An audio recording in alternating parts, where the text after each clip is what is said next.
শেখ হাসিনার কপালে কিন্তু আত্মসমর্পণও জুটবে না, কারণ শেখ হাসিনা স্বাধীনভাবে আত্মসমর্পণ করার মতো জায়গাই নাই। শেখ হাসিনা একজন সাজাপ্রাপ্ত আসামি, তাকে ভারত হস্তান্তর করবে, হ্যান্ড ওভার করবে। এখানে কোনো সারেন্ডারের বিষয় নেই, এটা সারেন্ডার না, এটা হ্যান্ড ওভারের বিষয়।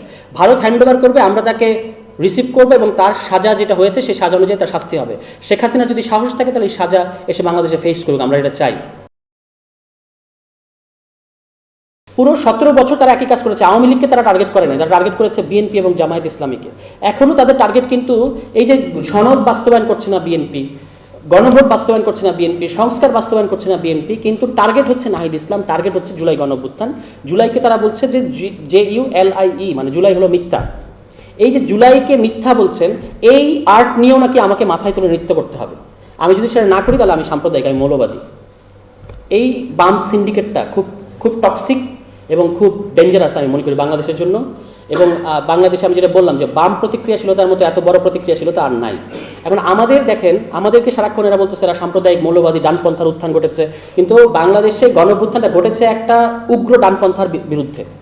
জুলাই গণঅভ্যুত্থান ঘটেছে বাংলাদেশে একটা সেকুলার উগ্র ডানপন্থার বিরুদ্ধে, আওয়ামী লীগ এবং আওয়ামী বাম ইন্ডাস্ট্রির বিরুদ্ধে এটা ঘটেছে।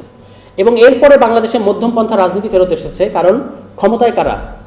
বিএনপি দলটা কি ডানপন্থী দল? তাহলে উগ্র ডানপন্থার উত্থান হলো কিভাবে?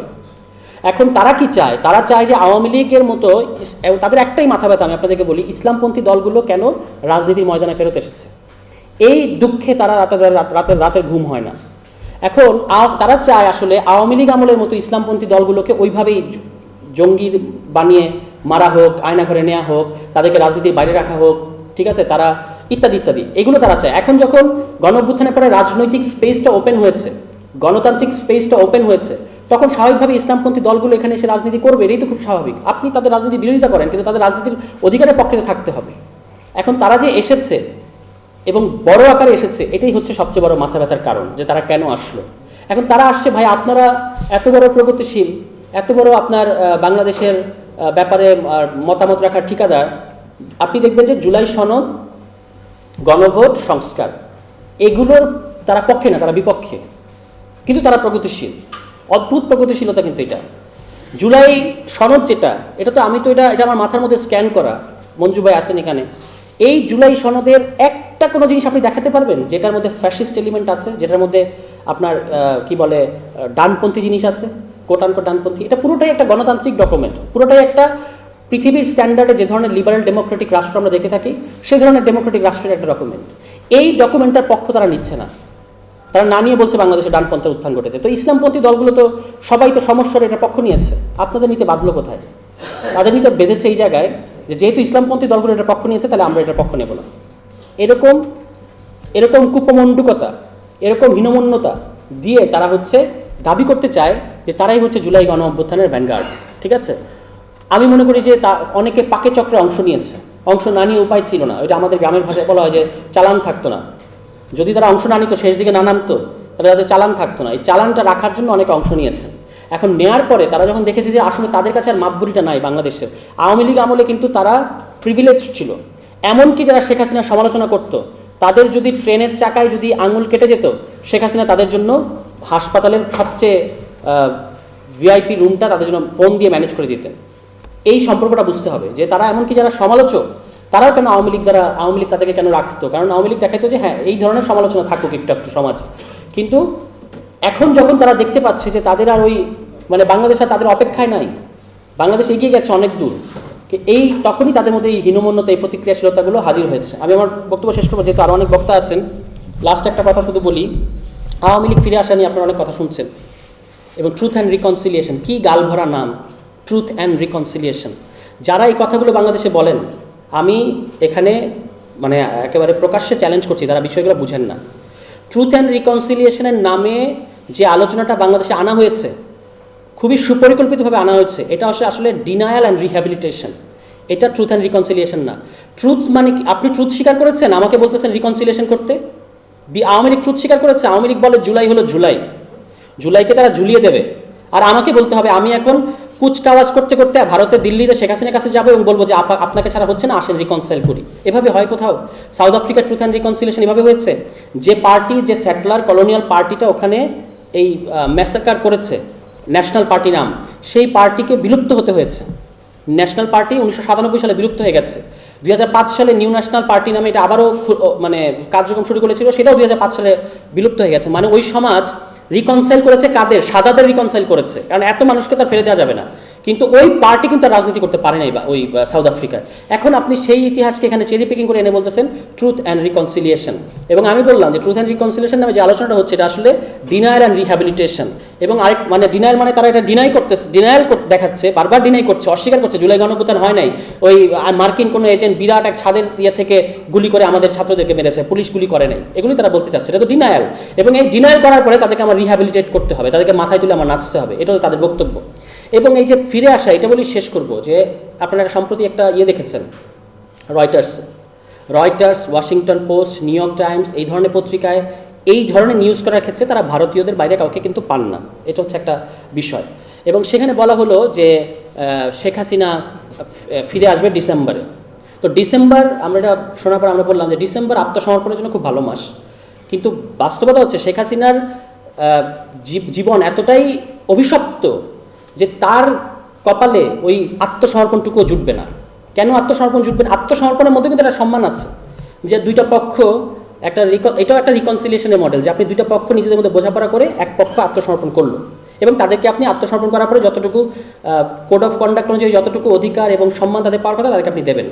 কিন্তু শেখ হাসিনার কপালে কিন্তু আত্মসমর্পণও জুটবে না, কারণ শেখ হাসিনা স্বাধীনভাবে আত্মসমর্পণ করার মতো জায়গাই নাই। শেখ হাসিনা একজন সাজাপ্রাপ্ত আসামি, তাকে ভারত হস্তান্তর করবে, হ্যান্ডওভার করবে। এখানে কোনো সারেন্ডারের বিষয় নেই, এটা সারেন্ডার না, এটা হ্যান্ডওভারের বিষয়।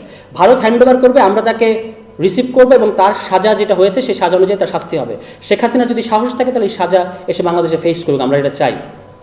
আমাদেরকে এই ভয় দেখায় লাভ নাই। শেখ হাসিনা যখন বাংলাদেশে ছিল তখনও আমরা তার চোখে চোখ রেখে কথা বলেছি। মঞ্জু ভাই সাক্ষী, আমরা এক মিছিলে ছিলাম 19 জুলাই, আগামীকালকে 19 জুলাই হবে। আমাদের মিছিলে তাজুল ভাই, মঞ্জু ভাই, আমি, হাসনাত কাইয়ুম, ফুয়াদ ভাই এবং এখন যিনি বিএনপি সরকারের ছোট ইনু জুনায়েদ সাকি, আমরা সবাই এক মিছিলে ছিলাম। ঠিক আছে, ছোট ইনু কেন? এটা কারণ এটা স্বাভাবিকভাবে, আমি তাকে ছোট করছি না। উনি মানে ছোট ইনু কেন? কারণ ইনু সাহেব মন্ত্রী ছিলেন, উনি প্রতিমন্ত্রী, কারণ উনি ছোট ইনু, স্বাভাবিক। উনি মন্ত্রী হলে আমরা ওনাকে বলবো সমান ইনু, উনি তো প্রতিমন্ত্রী, কিছু করার নাই। উনি দেখবেন যে নির্বাচনের আগে আমরাই বলেছি সংবিধান সংস্কার পরিষদের কথা, এবং ওনার কাভার ফটোর মধ্যে এখনও সংবিধান সংস্কার পরিষদ জিনিসটা আছে। কিন্তু এখন সরকারে যাওয়ার পরে এটা গণতান্ত্রিক পদ্ধতিতে হয় নাই। গণতান্ত্রিক পদ্ধতিতে হয় নাই মানে উনি বোঝান বিএনপি রাজি হয় নাই। এটা হচ্ছে এখন এই যে যারা বিএনপির চেয়ে বেশি বড় বিএনপি হয়ে যেতে চান, কিন্তু সমস্যা হচ্ছে যে বিএনপি আপনাদেরকে ইনু বা মেননের মর্যাদাটুকুও দিচ্ছে না। কারণ ইনু আর মেনন তো একটা বড় ইতিহাসের মধ্যে দিয়ে এসেছে। সাকিব ভাই, ইনু আর মেননের অন্তত একটা বড় ইতিহাস আছে 71 সালে, 69-এ। আপনি কোনো বড় ইতিহাসের অংশ না, আপনি বেনিফিশিয়ারি। আপনি হচ্ছেন সেই ব্যক্তি যিনি 5 অগস্টে শেখ হাসিনা পতনের আগে আর্মির গাড়িতে উঠেছেন, ক্যান্টনমেন্টে গেছেন। এটা বাংলাদেশের জনগণ মনে রেখেছে। ঠিক আছে, ফলে শেষ কথা হলো শেখ হাসিনা অং সান সুচি না। শেখ হাসিনা অং সান সুচি না যে তিনি ফিরে আসবেন। রয়টার্সের এটা দেখেন, যারা বড় বড় স্বৈরাচার থাকে তারা তাদের যখন পতন ঘটে, পত্রিকাগুলো তাদের নিয়ে কি নিউজ করে যে এক সময়ের মহাপরাক্রমশালী স্বৈরাচার আজকে অন্ধকার প্রকোষ্ঠে জীবন কাটাচ্ছে। এইটা থাকে নিউজের প্যাটার্ন।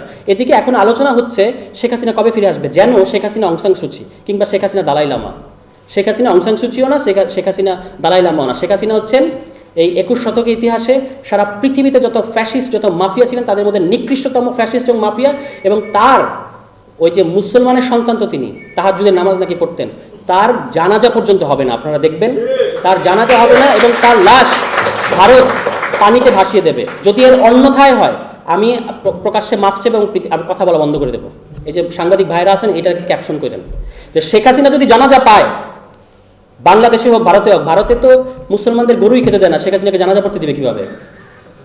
শেখ হাসিনা যদি জানাজা পায় তাহলে আমি কথা বলা বন্ধ করে দেবো। সবাই ভালো থাকবেন, আসসালামু আলাইকুম।